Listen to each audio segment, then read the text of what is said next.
Alright guys, welcome to Flavo Rihanna's MMA show. I'm your host, Flavo Rihanna, brought to you by Four Corner Sports. Alright guys, so a lot ended up going down this past Saturday on November 6th, 2021. UFC 268 ended up hitting Madison Square Garden in New York City. Alright, the first time that the UFC has returned back to New York in 2 years. Alright, reason why is because of the pandemic. So usually, the November pay-per-view card is always going to be held at Madison Square Garden, and it was really nice to see all the festivities that was happening all around the city on everything that was part of the UFC. Okay, we had a great main card, we had great prelims. Okay, we had a retirement of John Vellante. He's done. That was his final fight of his contract. He's calling it a quits. We saw a star in the making, a fan favorite of Chris Barnett, who had a spinning wheel kick and then doing the fat man flip, and it just had the whole crowd going bananas. But yeah, guys, I mean, we had debuts of highly touted prospects in Alex Pieta, who was the only man to knock out Israel Adesanya in, I believe it was a kickboxing match. And then you also had the coveted, debut of Ian Gary, who many people are saying that this guy might be the future of the UFC. Comes from Ireland. He has a little bit of a persona of like Conor McGregor, but there will never be another Conor McGregor. But from what I'm seeing so far so good. He had a good matchup against Jordan Williams. He was getting pieced up a little bit, but once he saw that opening, he ended up landing that clean, left straight hand, and then bam, putting Jordan Williams to sleep. But we're going to talk about the main card, all right? And main card, the main event was Kamaru Usman versus Colby Chaos Covington, all right? That was a fight that many of us fans have been wanting to see for quite some time. We had to wait a decent amount of time because in between the first fight and the second fight, Usman has faced Jorge Masvidal twice, one in Fire Island, one in Jacksonville, which was the first fight where you had fans back in attendance. Then he had faced Gilbert Burns. So Usman was going for his fourth title defense, and wow, I mean, did it live up to the expectations of the first fight? No, it did not. Going into this fight, I fully was prepared. I was like, you know what? We're not going to see a very sloppy fight. I mean, Usman, ever since he's gone to Denver, Colorado, and training with Trevor Whitman, he has improved on his striking. He already is a master of the defense in wrestling, okay? And also his takedowns are phenomenal.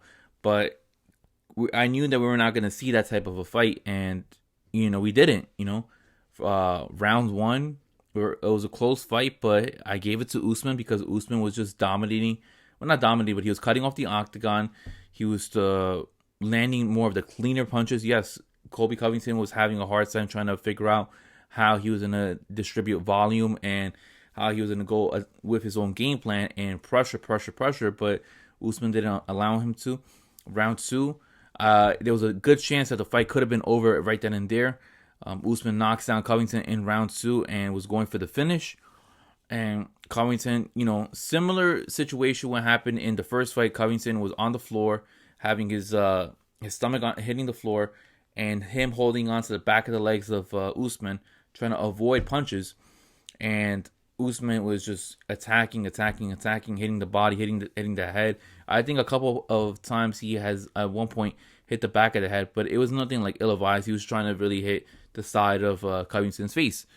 And I gave that a 10-8 round. I felt like after 2 rounds, it was already 2017, and at that point, I felt like Covington needed to get a finish. There was no way that he was going to be able to win 3 rounds in a row against Usman, because Usman, he's building off on steam. He has momentum going towards him, and going into round 3, it was a very close fight, but I gave it to Usman. At that point, it was already 30-26. So at that point, Covington was already building into a groove. He was realizing, all right, I need to throw more volume. But the problem with Covington is that Covington was just throwing to throw, and he may be blessed with one of the best cardio tanks that I've seen any fighter have. But Usman, on the other hand, he wasn't just throwing to throw. If he was going to throw, he was going to make sure that it landed. And it landed, either clean or it landed effectively enough where it was going to have Covington back off. And Covington was just throwing, an insane amount of punches. He's usually going to win the striking battle, but is he going to win like the more significant strikes? I don't know. But it was just came to the point where Usman didn't throw as much as Covington, but he didn't need to because of the fact that he knew that he had the strength where if he was to hit him in the right spot, he was going to knock him out. And he had glimpses of that in round 2. Didn't see that for the rest of the fight. But going into round 4, it was a very questionable debate that I saw on Twitter. Did Covington take down Usman? And if you rewind the tape and if you go by wrestling protocols and wrestling rules, the fact that Usman's knees are both down onto the floor after Covington takes him down, all right, even though it was only for about like 2 or 3 seconds, that is considered a takedown. I'm part of that category that feels like, Usman is no longer at 100% takedown defense. He's been taken down once by Colby Covington, and there's no shame in that because Colby Covington, if there was no Kamaru Usman, I agree with Dana White, Colby Covington would be one of the best welterweights in the world, all right? And we would be regarding him in the limelight of the Matt Hughes, the Pat Miletich, the George St. Pierre's, so on and so forth, okay? But round 4, I gave it to Covington. Round 5, it was close, all right? But I gave it to Covington just because of the volume, and he was just picking up more and more steam. I don't understand in round 5 where he had Usman hurt, and he shot for a takedown. And it got stuffed. I felt like that was the defining moment as for why, that Covington had an opportunity to win, and he just didn't get it done. He went for his bread and butter, the takedown, and the fact that Usman was hurt, he could have just pressured, he could have backed him against the wall, and he could have just, thrown like an onslaught of amount of punches, but he didn't. And also, Usman did slip in the 5th round, okay? They were talking about that in the post-fight press conference. Why was the canvas so slippery? They're not exactly sure why, but Usman did slip. There was an opportunity for Covington to attack upon that, but he didn't react quick enough to Usman slipping. But yeah, guys, very good fight overall by Kamaru Usman and Colby Covington. The difference of the fight is just that Kamaru Usman is just another level better than Colby Covington, and Colby Covington is the second best welterweight on the planet. Well, as of right now, we don't know what's the ceiling with Hamza Chimaev because everything is question marks with him. But Kamaru Usman is up here. Covington is right here, all right? And Covington is that much bigger of a gap than everyone else. So from 2 to 3, there's a huge gap. But from 1 to 2, there's a decent-sized gap where Usman, he doesn't lose rounds against anybody else outside of Covington. And Covington doesn't lose fights to anyone outside of Kamaru Usman, if that makes any sense. So, great fight by both fighters, all right? What's next for Kamaru Usman? I personally do think for Kamaru Usman, he's going to just sit out and wait. I mean, he has been hinting about wanting to retire, how he wants to spend more time with his daughter, and that's all great, all right? If he retires or, within the next year or so, I imagine Colby Covington or maybe Hamza Chimaev or maybe a Gilbert Burns will end up claiming gold. But until then, I think it's Usman's division until he reigns as long as he wants to. But for Usman, I think the most logical fight is to have him and Vicente Luque fight. Both former training partners, both trained at Sanford MMA in Miami, both have an idea of one another. Both were actually on The Ultimate Fighter as well. So there's storylines behind that. As for Colby Covington, people are going to say the whole Jorge Masvidal versus Colby Covington fight. That's the most logical choice. What I feel like is going to end up happening with Covington is don't be surprised if he fights Gilbert Burns. Or don't be surprised if, for some reason, they skip Leon Edwards again, and then they're going to have Leon Edwards versus Colby Covington, that's a fight that I would love to see. So there's plenty of that in store. So I would like to see Covington fight anybody, but I think it's going to come down to either Gilbert Burns, Masvidal, or Leon Edwards, all right? And in a dark horse of my selection would have to be Hamza Chimaev. But moving on into the co-main event, we had Rose Namajunas versus Zhang Wheili Lee. Now, this is a fight that I was looking forward to because of the fact in the first fight, I had a feeling that, we just didn't, I had a feeling that Zhang Wheili Lee was going to win that fight. But after the fight was over, after Rose knocked Zhang Wheili Lee out in more than a minute, a little over a minute, with the high leg kick, I felt like we didn't know much about both fighters in that matchup, and we needed to see a second fight, all right? I understand there's some people that wanted to see Carlos Barza. I'm one of those that I really don't care to see Carlos Barza. I'm not apologetic about it whatsoever. I'm one of those that I want to see the best fighters fight on the pay-per-view, and even though she's a very good fighter, I just think that she just doesn't push the needle whatsoever. And not to say that she's going to beat Rose. Maybe she couldn't. Maybe she can't. But the thing is, nobody really wants to see that type of a fight, and we want to see fights that intrigue us where Rose is going to bring out the better of herself. And I don't know if Rose will bring out the better, if Carla could bring the better out of Rose, if anything like that. But I know that in the fight between Zhang Wheili Lee versus Rose Namajunas, part 2, it did bring out the better of Rose Namajunas. Going into round 1, I gave it to Zhang Wei. I'm sorry, I gave it to Zhang Wheili Lee. Zhang Wheili Lee ended up winning the first 3 rounds. Okay, in my scorecards, okay, not the official scorecards. In my official scorecards, I had Zhang Wheili Lee winning the first 3 rounds. All right, Zhang Wheili Lee was able to take down Rose Namajunas. Zhang Wheili Lee was able to utilize the leg kicks, and she was hitting Rose on her lead leg, which I thought was very surprising. She ended up changing camps. She ended up training out in Arizona with Captain Eric and Henry Cejudo, and they were practicing on their takedowns. They were practicing on her wrestling. They were practicing on her defense. All right. And I thought everything was going right into plan. But the thing with Zhang Wheili Lee, I felt like, because the fact that she's never been in a 5-round fight, we saw the cardio tank was starting to gas out quicker and quicker and quicker after each minute was passing by, after the I would say the halfway point of round 3. Because we saw Zhang Wheili Lee getting gassed out. Zhang Wheili Lee, looking immensely tired, all right, compared to Rose Namajunas. And Rose has been in 5-round fights before, so this is nothing foreign to her. But rounds 1, 2, and 3, I felt like Zhang Wheili Lee was utilizing everything perfectly fine.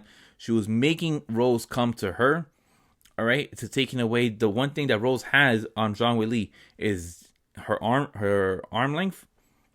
The way that Rose can cover distance and pick you apart from the outside, and length that Rose is able to use with the legs. She was able to take that away, and also the movement, because Rose doesn't stand still. She's always moving side to side, going on angles, trying to make sure she's going to hit you in the perfect spot where you can't defend it and she can hit you. All right. And Zhang Wheili Lee was utilizing those leg kicks, and it was working perfectly fine, and was also taking her down too. But in rounds 4 and 5, we saw a twist of a turn. All right. We saw a twist of a turn where Rose Namajunas was using a takedown, had Zhang Wheili Lee out flat on the ground. Zhang Wheili Lee was looking tired. She looked gassed out. She looked like she didn't have the energy, and she was just accepting the takedown. And I felt like those 2 things over there really hurt her in the judges' eyes, and also in the scorecards. All right, round 5 was clear and inevitable. I felt like it was clear and obvious that we saw Rose Namajunas win that fight in round 5. But as for round 4, I gave it to Rose. Round 3, I did not give it to Rose, and yeah, guys, many of the judges' scorecards had shown that Rose won round 5. Rose had won round 3, and then there was some judges that gave Rose round 2, which I just did not understand whatsoever. All right, I understand the takedown.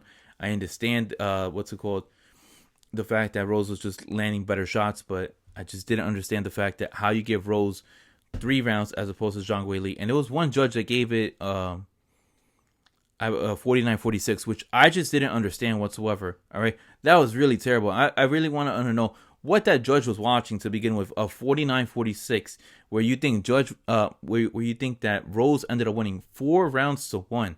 There was no way. You watch that fight again, you're gonna understand that it was a close fight, and there was a point in time where you could actually argue Zhang Wheili Lee winning 4 rounds to 1. You could not argue Rose winning 4 rounds to 1, because she just didn't. Okay, but that's what happened. What's next for both these ladies? I think Rose, she's gonna take some time off from what she was talking in the post-fight press conference. I firmly do feel like Rose is most likely going to fight Marina Rodriguez because of the fact that Dana White does not feel like Carlos Esparza sitting out for a title fight is the best way to show that you want a title fight. And I agree with Dana White. All right, I firmly do agree with Dana White. But it looks like Carlos Esparza is completely out of the title picture, and we'll see what happens next. But I think that maybe you have Zhang Wheili versus Carlos Esparza. Maybe you have Zhang Wheili versus Joanna Jędrzejczyk. But it just seems like Rose is going to fight Marina Rodriguez next. If not, maybe they might have the trilogy with Joanna and Rose. We had a fight between Frankie Edgar and Marlon Chito Vera. I was going heavily for Marlon Chito Vera, and I was very excited. Guys, I am half Ecuadorian, half Colombian, so I have Ecuadorian blood in me, and the fact that Marlon Vera was the only Ecuadorian fighter on the card, and he was able to knock out Frankie Edgar was phenomenal. All right, I know there was a couple of people that did not like the fact that Marlon Vera ended up flipping off on Frankie Edgar. I was one of those that was like, okay, I completely understand where you're coming from because many people love Frankie. All right, Frankie has been a former lightweight champion. All right, he was a former featherweight title contender, and he's now in the bantamweight division trying to compete for a title again. But the fact is this is a fight game, it's a fight business, and many people are not going to be nice to you, especially during the fight. And Marlon Vera is one of those guys where when he fights you, he's going to hate you, okay? But then after the fight's over, he's going to love you and try to respect you. But, some people don't like it, some people do. I'm one of those where I completely understand where Marlon Vera was doing, and also I completely understand where people may have hated the fact that Vera ended up flipping off Frankie Edgar. But round one, notoriously, Vera is a slow starter, so Frankie Edgar was starting off fast, and he used the takedown, and Vera had no answer for that takedown, and he's another one that ended up accepting the takedown, but he was also trying to utilize offense from his back, using elbows to the top of the head, to the forehead, and just trying to work a little bit. But he was in full guard, but Edgar was making sure that Frankie Edgar was just making sure that Marlon Vera had no answer for his takedown. Round two, we saw a little bit of a pickup in speed in Marlon Vera's game. Vera ended up utilizing the front leg kicks, but he was being very wise about that because Frankie Edgar had taken him down again, and Vera knew that he just needed to make sure that he pushed the pace a little bit, using more of his boxing, utilizing more of his leg kicks to take away from Frankie moving from side to side, because Frankie Edgar just does not stay still when he is fighting. He's constantly moving around, and he's always jumping from left to right. And then in round three, we saw the infamous front kick knockout by Frankie Edgar. The infamous front kick knockout to Frankie Edgar by Marlon Vera. And if you look at the close-up shot of it, it was pretty horrendous. I mean, the way that Edgar's face looked when you slow-mo it a little bit, oof, man. I would try to put that for you online on Twitter, but yeah, it was pretty bad. What's next for Frankie Edgar? I don't know. I think I think Edgar has to really think about if he wants to continue doing the sport. I firmly do believe that he's going to continue doing the sport, but you got to give Edgar, somebody young like a Casey Kenny who has been coming off back-to-back losses. Give him somebody like that who's a wrestler. Or you give him a Kyler Phillips who ended up losing to Raulian Paiva. Somebody like that. Don't give him a striker. Don't give him anybody that's going to, knock him out and put him out cold like Corey Sandhagen, a Marlon Vera. I don't want to see him fight Sugar Sean O'Malley because I think Sean O'Malley's going to put him out to sleep. So yeah, I think the way Frankie Edgar is closer to the end of the tunnel than to the beginning. And I just think that you got to put him up with some prospects. As for Marlon Vera, what I want to see him do next is I want to see him fight the winner of Pedro Muniz versus Dominic Cruz. Ideally, I would love to see him fight Dominic Cruz because Dominic Cruz has phenomenal footwork. He's one of the best when it comes to moving around and creating space and utilizing angles. But Pedro Muniz, he's a savage. I would like to see Vera fight him. Also, either way, Vera moves up in the rankings, and Vera is maybe like 3 fights away from possibly fighting for a belt. Moving on to the second fight from the bottom, Shane Burgos versus Billy Quarantillo. This is the Battle of New York, the Battle of Buffalo versus the Battle of the Bronx. All right, Burgos resides from the Bronx. Quarantillo resides from Buffalo. I love this fight from start to finish. I felt like this could have been easily fight of the night if we didn't have Justin Gaethje versus Michael Chandler. I felt like the MSG crowd was highly burnt out from that fight of Michael Chandler versus Justin Gaethje. But Quarantillo is a savage. This guy pushes forward. He's always attacking. He's always attacking as much as possible. But, Shane Burgos, he's a beast. He's a beast. He has control violence. He has the ability to knock you out. That fight that he had against Edson Barboza was phenomenal. It's one of the best fights I personally have seen so far this year, outside of a few of them that I'll probably name at a later date. But Burgos finally gets the win. He ends up winning 30-27 in my books. First victory in 2 years. And yeah, the fact that Burgos won, let's see what he gets next. I personally would like to see him fight Sadiq Youssef. Two prospects. I know Sadiq is more of a prospect than Burgos, but that's something that I would like to see. And then for Billy Quarantillo, I would like to see him fight Hakeem Dawodu. I know he has a fight coming up soon, but Hakeem Dawodu versus Billy Quarantillo just screams fireworks over there. And then lastly, the first fight of the main card, I personally think it was the best fight of the night. The fight that we all have been waiting for, and originally it was supposed to be the third fight from the top, but because of the fact that Coach Trevor Whitman wanted to have more time in between fights to prep for his fighters, the fact that they wanted to have Gaethje versus Chandler in the beginning of the main card. Wow, what a round one! And now round one was phenomenal. All right, I couldn't sit down for that round. I was standing up. It was just right blow after left blow, right blow after left blow, right blow after left blow, and Michael Chandler, Justin Gaethje have chins of steel. Most of those shots, your regular person, your average person like myself would have been knocked out cold. But even some UFC fighters would have been knocked out cold with the stuff that they were throwing at one another. And it was the most intense first round that I've seen in quite some time. I mean, imagine what we have seen with Diego Sanchez versus Clay Guida. Just, how they went all out for like 90 seconds or 2 minutes. Imagine if that was like that, but for 5 minutes. And that's what it was between Michael Chandler versus Justin Gaethje. Phenomenal stuff. Gaethje hits hard like a truck. Both guys are utilizing the leg kicks. I mean, Chandler was using more leg kicks at first, trying to take away the movement of Gaethje and taking away his power, because Gaethje utilizes a lot of power from his legs. And at some point, Gaethje was just like, I'm going to just continue to chop away that lead leg, because he knows that Chandler doesn't have the same skills and tools when he goes to southpaw. And he forced Chandler to go to the southpaw, and it was the biggest difference of the fight. Chandler was unsuccessful on a couple of takedowns. There was one takedown on the third round where he ended up putting both hands underneath the butt and slamming Gaethje onto the floor, but he was so gassed out that he couldn't complete having both hands behind the butt of Justin Gaethje, where Gaethje ends up slipping out after he gets slammed, and Gaethje takes top control of it. And man, it was one of the best fights I've seen. I was so happy about that.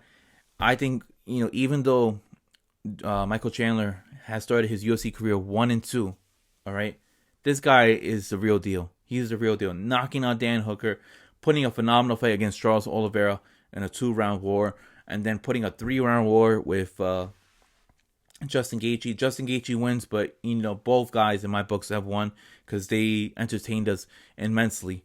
What's next for Gaethje? I think it's the belt. Whoever wins between Oliveira and Poirier gets to face Gaethje for to defend their title.